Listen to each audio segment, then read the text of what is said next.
Hello and welcome to effectively the behind the scenes of the .NET 95 video. I'm going to approach this kind of like a DVD commentary, but I'll cut away occasionally when I have something to show you guys, and I'll skip over bits that I don't have anything to say about.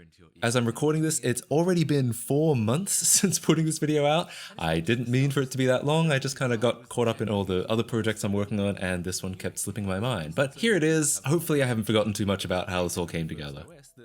4 months is also, coincidentally, about how long it took to make this video from start to finish. The first footage recorded for this was December 9th, 2023. It was an early version of the opening that I ended up completely re-recording. You can tell it's early because my hair is much shorter. In fact, I didn't get another haircut until after the video was done, so you can kind of track the progress of the video by the length of my hair. The first draft of the script was around for a bit longer than that. I remember being about halfway through it when I was at TwitchCon in late October, so you could argue it was close to 6 months. However, at that time, I was definitely juggling writing with other things, so I don't know if I'd include that. I only started working on this video full-time in December. That also doesn't include the whole .NET porting project itself, which I did in early October and took maybe 2 or 3 weeks, I want to say. So significantly less time than the video about the project. But I find that's usually the case. Usually the video takes significantly longer than the project itself, even when it isn't as enormous of a production as this one was. That being said, the video starts out very normally, and I did that on purpose. I knew this video was going to be different, and I wanted to ease people into it and not just throw them right into the deep end. And I like the idea of keeping the complexity of the video a bit of a secret. In a way, I was almost Trojan horsing a short film, or really multiple short films, into a seemingly ordinary tech video. Now, why Trojan horse multiple short films into a tech video? Well, tech has been one of my big passions since I was a kid, but honestly, and I know how cliche it is for a YouTuber to say this, but so has filmmaking. Both were huge parts of my childhood and both play a significant role in my career today, but for the last 5 years, I've been mostly focusing on the tech side, with the filmmaking side kind of reduced to how can we get this video about this project out as quickly as possible. And when that's your motivation, it's not hard to see why so many YouTubers burn out, and I did. I kind of stopped enjoying making videos at a certain point, and it took me a while to realize it wasn't making videos that I wasn't enjoying, it was just that approach to making videos. So at that point I was kind of like, well, let's try doing the complete opposite. I'll let my imagination run wild and see what happens, and that's how we got here. So the point where most people probably start to notice something is a little different is right here. I don't remember exactly when I decided to shove warm butter into my ear for real, but I think it was somewhere towards the end. The original opening line was just about the sound being really nostalgic. If you were a kid when I was a kid, that sound preceded a lot of good memories for you. But at some point I remembered this old YouTube comment I read back in like 2015, which for some reason had always stuck out to me, and I decided to steal it. But then I realized, I have no idea what that would actually feel like, which obviously meant I had to give it a try, and if I'm going to give it a try, I may as well do it on film. I knew I only wanted to do it once, so I first recorded what I called Scratch, basically the equivalent of a rehearsal or storyboard that I could cut into the timeline and see if it was working. Having done it for real, I can say pretty definitively that the experience is not much like listening to the Windows 95 sound. The thing about your ear is it's supposed to be mostly air, a lot like your nose, so blocking it up is not actually very pleasant. I imagine it's probably nicer to rub warm butter on your ears, kind of like a lotion, but I don't think I'm going to give it a try to find out, but let me know in the comments if you do. So I did it once and then carried on delivering lines, which I did many takes of because, like I said, I only wanted to do the butter thing once. However, as I did them, the butter in my ear actually started melting, and in the later takes you can see it dripping down the side of my face and eventually onto my neck. I actually kind of wanted to use those takes because I thought it was funny, but my delivery was a lot better in the earlier takes and I decided that was more important. Okay, so this is the first quote-unquote cutaway of the video, and I know a lot of people, myself very much included, have a visceral, negative reaction to a content creator suddenly attempting sketch comedy. I knew I had a lot of that guy with the glasses prejudice to overcome when making stuff like this, but I also felt like this was one of the most effective ways of getting this point across, which was that there were a lot of theoretical options out there, but none that were particularly good. I felt like having this kind of back and forth shooting down of each idea would convey the feeling of hopelessness that I felt looking into this stuff. I was kind of surprised that one of the most controversial things about this video, at least as far as I can tell, is that I very dismissively shoot down Delphi. I mean, in retrospect, I guess I shouldn't be surprised. I just wasn't aware that such a strong cult following existed for it. I actually really like Delphi. It was the first programming language I learned back in 2001 or so I have a huge soft spot for it, but I didn't know people were still using it today. This sketch was kind of tough to film, and in all honesty, I was never entirely happy with it. Once again, I filmed the scratch version of this in my apartment so I could get a feel for the dialogue and the timing, and then I drove to a friend's house to actually film it properly.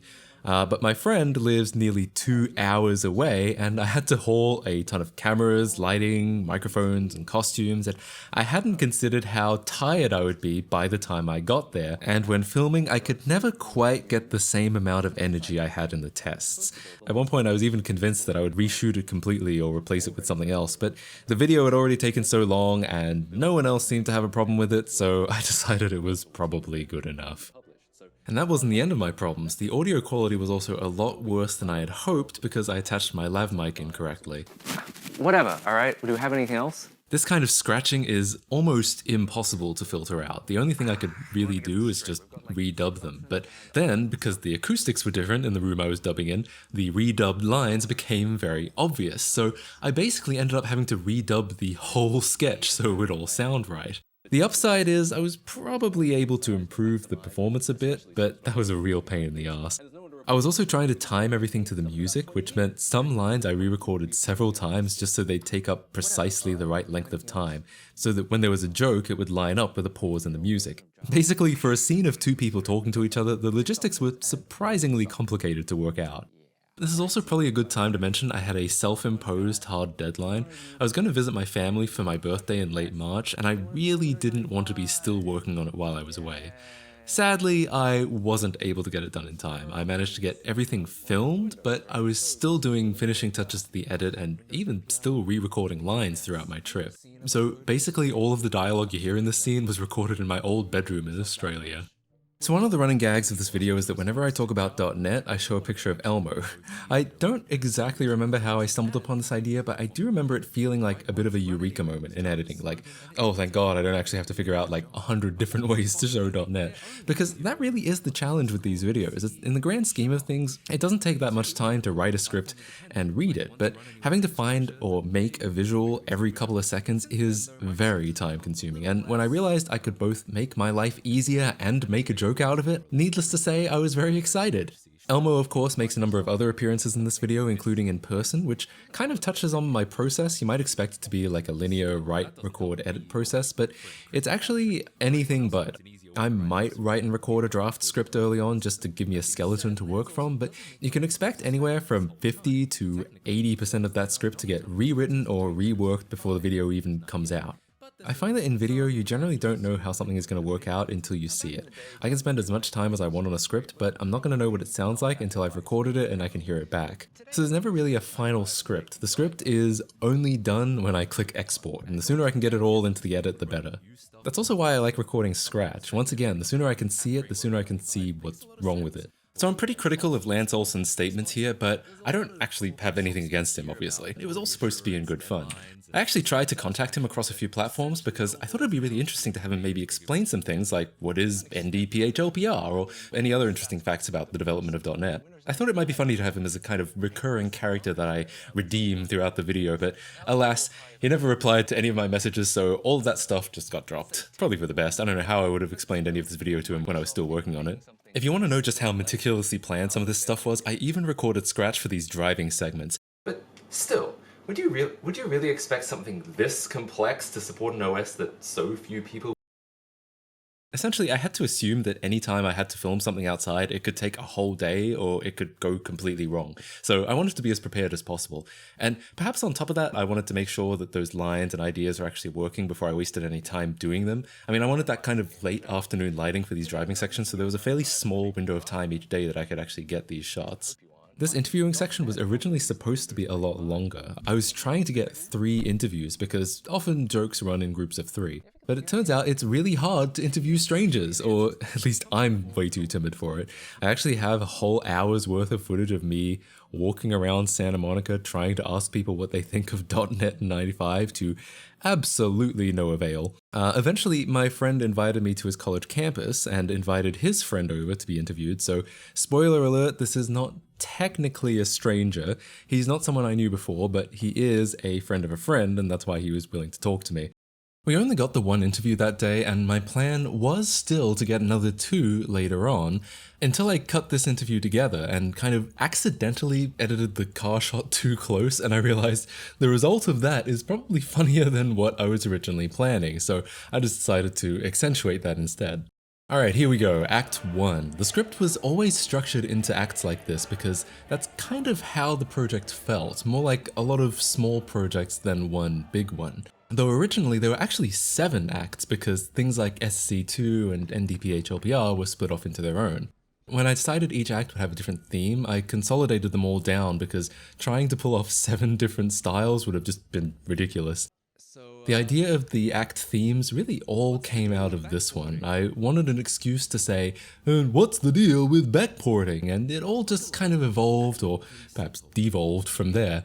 This opening shot of me breathing and getting myself pumped up was a pretty late addition. I just needed a way to transition from the loud opening music to the awkward silence of the stand-up, and that just felt like a good way to do it. I bought that mic stand specifically for these shots. It was the cheapest thing I could find on Amazon. I tried to make something out of a camera tripod and a microphone holder, but it just never looked right. These were all shot in my apartment, and I think it looks pretty good in camera considering what it looks like in person. I bought some red fabric off of Amazon, borrowed a camping flashlight from a friend, hooked a Shure SM58 microphone up to my regular audio interface with some reverb and sound effects, and that was really it. The only thing I don't like is that the camping flashlight chewed through its batteries really quickly. After only a few minutes, the light would start to dim and flicker, which is why there's this strobing pattern on a lot of these shots. There wasn't really a lot I could do about that, except just get the takes right as quickly as possible, so yeah, that's why they're like that. Both the stand-up and the later game show stuff are cropped to 4:3.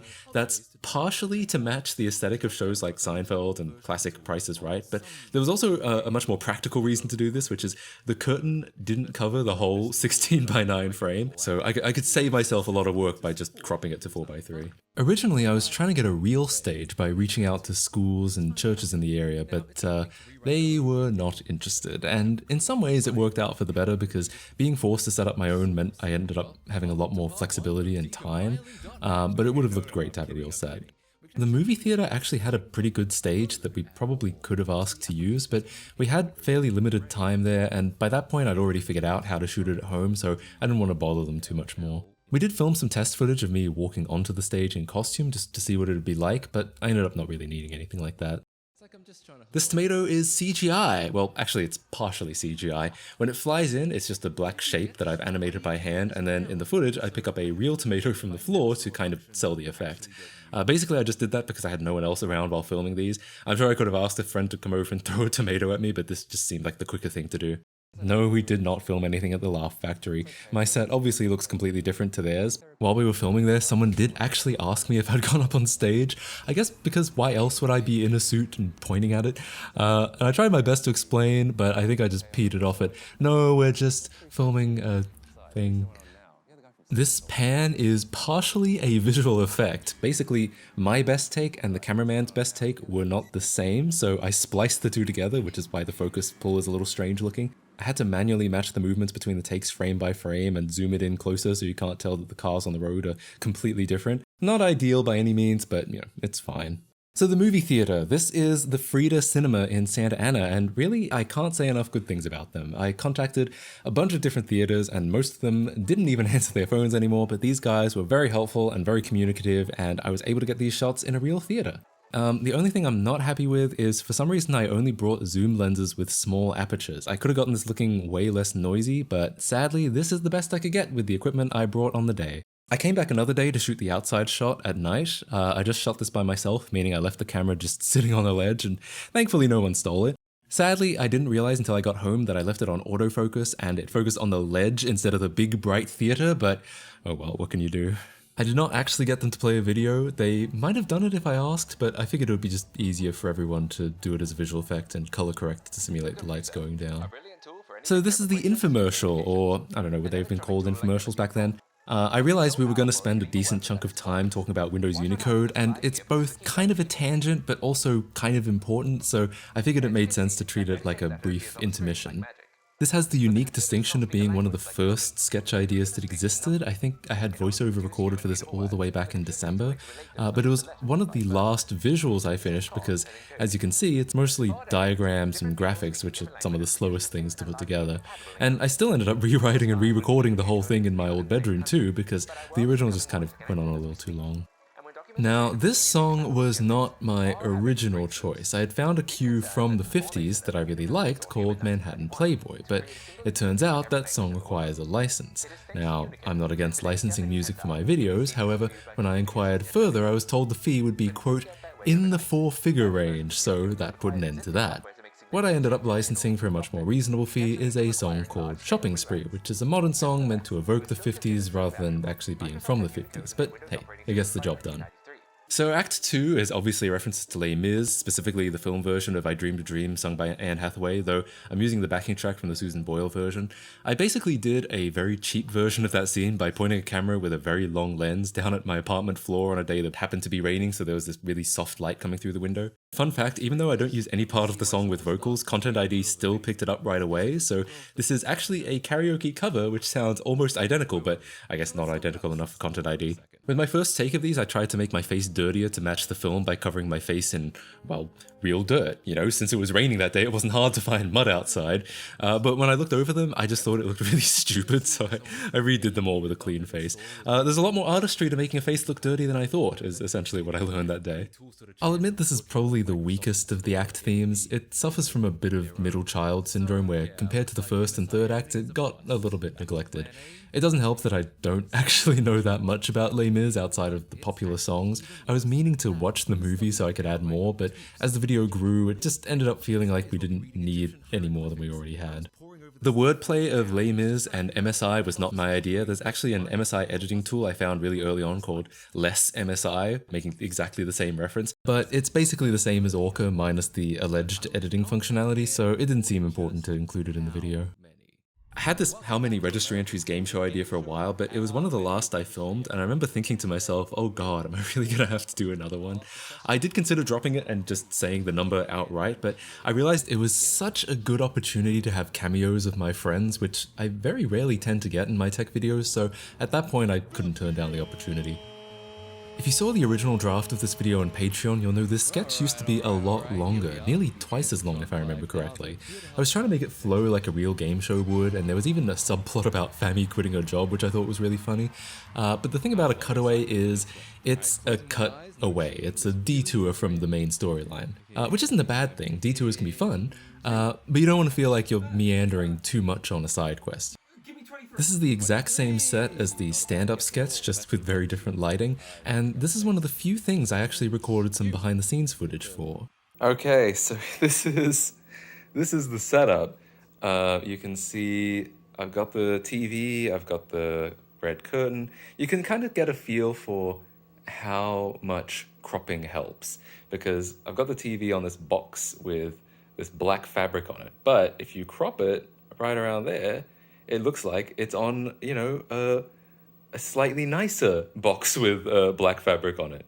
Similarly, the red curtain, you can see it's actually hanging on an electrical extension cord taped to the wall, barely hanging on by a thread. But once again, if we just crop it off about there, looks perfectly fine. Ooh, that looks perfectly fine. I've got 3 lights on me. I felt like for this stuff, we kind of wanted as much light as possible, a very neutral looking light, so that's why I've got all 3. I've also got the screen, which kind of shows me the camera. I've got 2 cameras. One is a close-up and one is a wide angle. They're actually the same lens, or they're both 50mm equivalent lenses, but one is much further back. I was using this, which is the flashlight I was using for the stand-up segment. I was using that as well, but I didn't really like how it looked. I like the idea of a spotlight. The problem is this is a very blue light, and it kind of conflicted with the very orange lights I had elsewhere. I probably could have color balanced that somehow. I probably could have maybe I would set all of these lights to blue and then like adjust the white balance to compensate. But the other problem with this is that it runs on AAA batteries, and you can see it in the stand-up footage. After about 5 minutes or so, it starts to lose power already, and it starts to flicker. And that shows up very obviously on camera, so that's not ideal. I have my laptop here, which is feeding me lines. I've got the microphone, which the microphone is actually hooked up to my regular setup all the way over there. It's just an extremely long XLR cable, but I'm recording it right into my normal setup. I've had to rip apart the kitchen a little bit because usually there's like a drying rack and things like that, but they were reflecting in the TV. So I had to get everything off and put this black, it's fabric specifically designed to not reflect light, to absorb light for, black backdrops when taking like product photography. So I've draped the entire counter with that so that none of it reflects on the TV, and everything that was here is now there. So yeah, sometimes this is what you got to do, Oh yeah, we're running this off the Wii. This is in fact the $1 Wii, still working wonderfully. However, I was originally doing it on the PS2, but the PS2 I had 2 issues with. One, this is really noisy. I think the fan might be a little bit corroded, so it would make a lot of noise, which we can't have while I'm recording audio. And secondly, Simple Media System, which is seems to be the main video player, the main homebrew video player for the PS2. It doesn't support a lot of codecs. It doesn't support H.264. I had trouble with it supporting MPEG 1 and 2.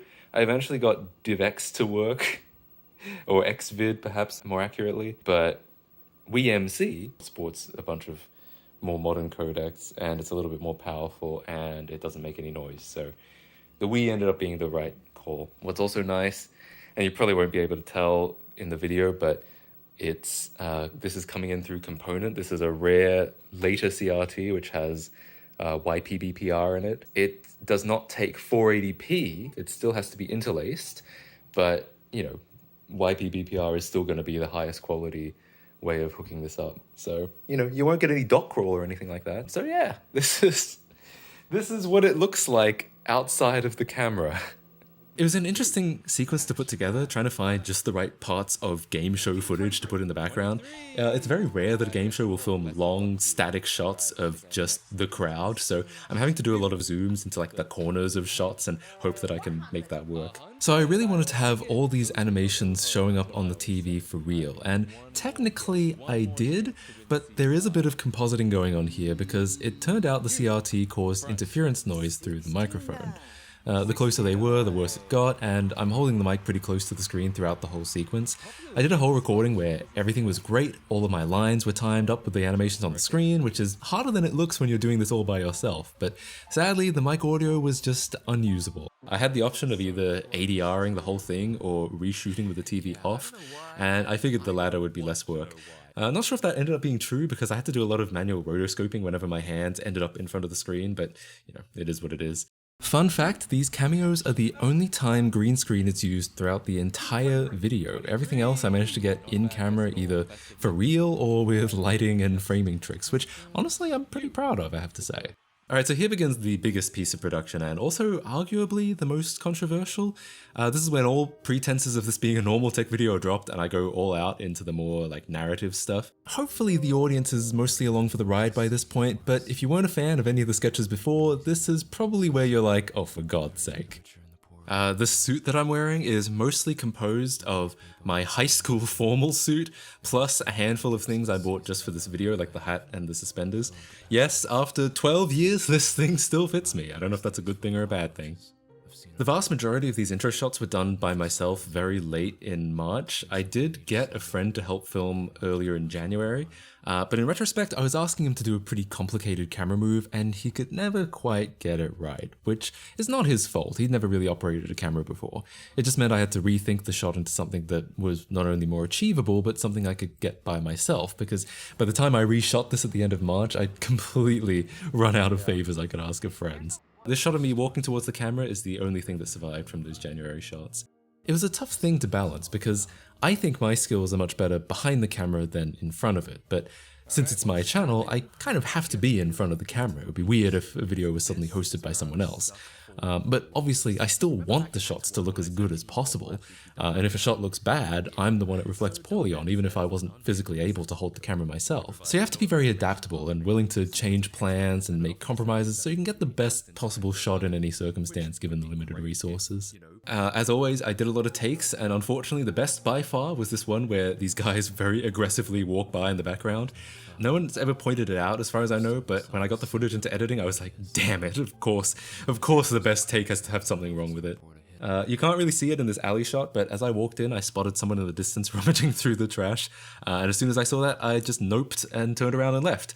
Never did a second take or anything like that. Thankfully, this one was good enough. Now, when you make tech videos like this, or perhaps any video in general, you can feel like you've scoured the internet researching and looking for an answer to a question and find absolutely nothing. Yet, when you put out the video, someone in the comments will manage to have the exact answer you were looking for the whole time. I complain about WinDebug a lot, but I also hedge myself because I strongly suspected someone would swoop in and tell me how incorrect I was using it. And to my surprise, that did not happen. For the most part, everyone who mentioned WinDebug just agreed with me how terrible it was. Apparently people frequently call it Windbag out of frustration, so that was pretty reassuring. What people did correct me with was that there was indeed a better Windows 95 debugger I could have used that I just wasn't aware of and just couldn't find any info about. But hey, at least I know for next time, right? This segment with the widow was always the hardest for me to figure out in editing. It was a tough tightrope where it's supposed to be kind of funny that there's this whole melodrama about the death of Windows 95, and part of the humor is that we're all taking it very seriously, we're all playing it very straight, but it's just tough to do that without being cringe. This lamp in the background is partially CGI. It's actually a big light panel that I wanted to use to provide some backlighting, but I obviously just couldn't have a big light in the shot. Originally, I was going to try replacing it with a window in post, but it ended up being obviously a lot easier to just track a lampshade onto it. I didn't even bother fixing the shadow. I figured the amount of time it would take, most people probably wouldn't notice. My approach to all of the sketches really was to integrate them into the main story as well as I could. I think a lot of the problems people have with YouTube sketches is that they often feel kind of tacked on, like you could remove them without negatively affecting the video in any way. So I really tried to tightly integrate the sketches so that they weren't just there, they kind of help nudge the main story along and therefore hopefully they earn their existence in the video. In retrospect, there are things I could have done to integrate them better that I didn't think of until it was too late. For example, while I do discover clues in the detective story that become relevant in the main story, I don't discover them in the same way. Like, I don't do the detective equivalent of sifting through assembly code, whatever that may be. Instead, like, the widow gives me a clue, and then I kind of have to go back and explain what it means in voiceover, and it ends up being a little clunkier than I think it could be. That's definitely something I want to address if I ever do something like this again. I was pretty happy with how these shots turned out. They didn't look anything like this in person. We're basically being lit by a huge orange lamp off to the side, and in the camera I swung the white balance all the way to the blue end to kind of neutralize it to white. My goal was to make it look kind of like moonlight coming through the window. And then to light up our faces, we're not actually using the real iBook screen because it wasn't bright enough. Instead, we're actually looking at a phone flashlight diffused with a piece of paper. Since that light is white in real life, through the white balance it came through as very blue, which was a kind of a cool effect. I like how it turned out. I have this shot where we're hunched over the laptop and I power it on, which required a fairly complex maneuver of pressing the phone's flashlight button from behind, without being able to see its screen. It took a lot of takes to get this right, and naturally it didn't even make it into the video, but that's how it is sometimes. I thought we were going to get through these shots in like an hour, but it actually took more like 4 or 5, basically the whole evening. Shout out to Stephanie for being such a trooper. She was very willing to do a lot of takes and get it as good as we could. And she also did a lot of camera work when she wasn't on screen, which was all fantastic. Okay, so here starts the longest cutaway. I think this goes on for nearly 3 or 4 unbroken minutes, and I kind of pictured it as the climax of the whole video, but it's definitely my biggest filmmaking indulgence, I know that. Even towards the end when I was trying to cut the video down for pacing, I could never bring myself to cut much out of here because I just like this sequence so much, even though it is the longest single cutaway in the whole video. There's a bad take left in here. You can see that I kind of react to the phone before it even starts ringing and then react again. This is exactly what it looks like. I started a take and then just restarted it without leaving enough time for the full shot. And this take happened to be the best one, so I had to use it. I tried cutting around it, but nothing seemed to work, so the least terrible option was just to leave it. Oh yeah, the killer is me, as it turns out. Not canonically, but like when we filmed this, there were only 3 of us. One was the widow, one was doing the camera, so I had to be the killer. I always wondered if someone would recognize my body or hands somehow, but so far no one has said anything about it. So I totally get why someone expecting a normal tech video would not be interested in this extended thriller scene. I imagine if you put this on in the background while doing the dishes, it's probably not the most coherent listening experience. That being said, I really like this sequence. It took a lot of takes, but we finally got one where everything just worked. I was a little worried about appearing to enter a home with a prop gun. I wondered if a neighbor would call the police on us, but thankfully no one did. I really have to commend Stephanie's camera work here. She got exactly what I wanted, and it's probably the main reason this scene looks as good as it does. The toy gun had an orange tip, naturally to make it clear it's a toy gun, but obviously we didn't want it to look like a toy, so we colored it in with a Sharpie. Unfortunately, it kept rubbing off because I kept putting it into my pants, so there are some shots where the orange tip definitely is visible. Fortunately, I don't think it's easy to tell because the scene is already so orange, it just happens to blend well into the lighting anyway. This quick pan over to the dead body and then back to the protagonist was inspired by a similar scene in Mr. Robot. I won't spoil any more than that, but I thought it was really effective and helped here where we didn't have a ton of gore makeup. That being said, I completely forgot on the day to film these last shots. We basically filmed all this stuff without filming the actual point, which was revealing the SSE2 clue. So this stuff I shot in my own bathroom. If you pay attention, the layout of the room is not at all the same, nor is the floor. That's another reason it kind of helps that we only show the original bathroom for like a second. My bathroom floor is actually a completely different color, so this was shot on my kitchen counter to at least get a closer approximation. And both of these hands are mine. Again, by this point, I'd completely run out of favors from friends, and this was going to be the quickest way to get this shot. I covered one hand in flour to make it paler, to make it look a little more dead, and then covered it in gel food coloring, and then my other hand was through my suit jacket. It actually turned out pretty convincing. I learned it's all about the hand placement. If the hands are angled too similarly, it'll be obvious that it's the same guy. But if you really like stretch your arm around, so you're making like a 135-degree angle, it'll look like someone else's hand. Oh yes, I have this short shot of me saying, "Gotcha, you son of a bitch."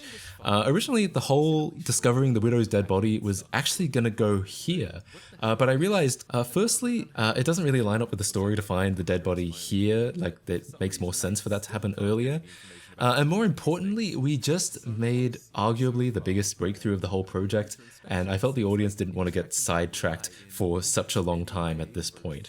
But I felt the detective story still had to respond to this achievement, so I just did this very quick cutaway and hopefully it was alright. Now we come to the noir detective ending. This was when I'd completely run out of time.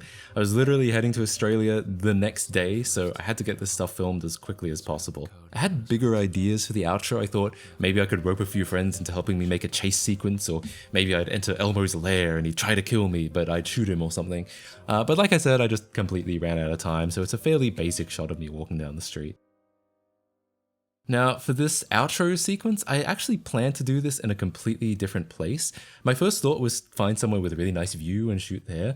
But then I realized it might make some sense to film at the beach because then I could tie it into the line I say at the end about being a small drop in a big ocean. So I went to the beach at sunset and filmed the outro. I brought my whole microphone setup with me, both to get decent sound and because I thought it would be funny.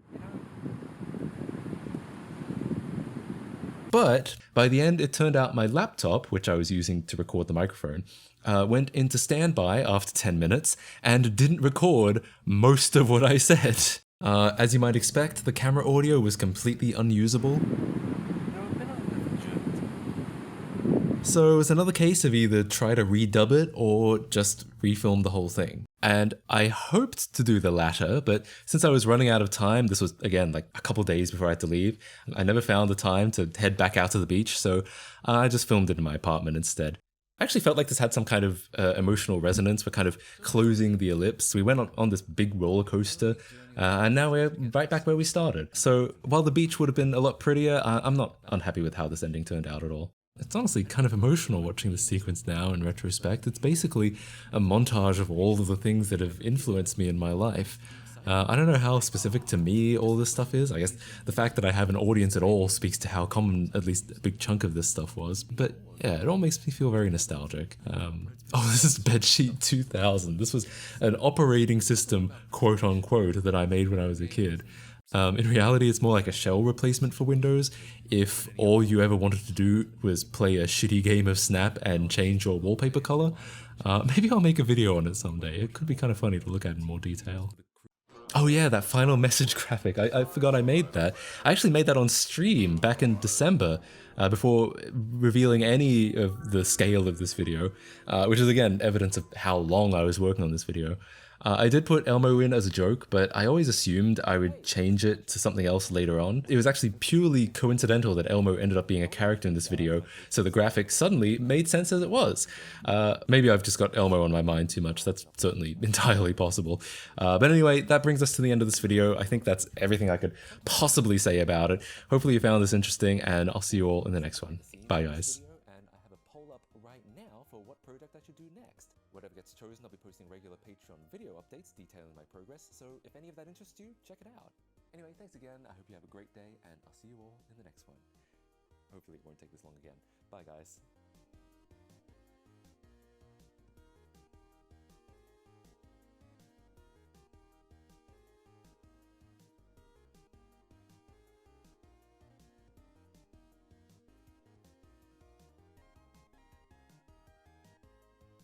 Oh yeah, and the Lego Island decomp is going great.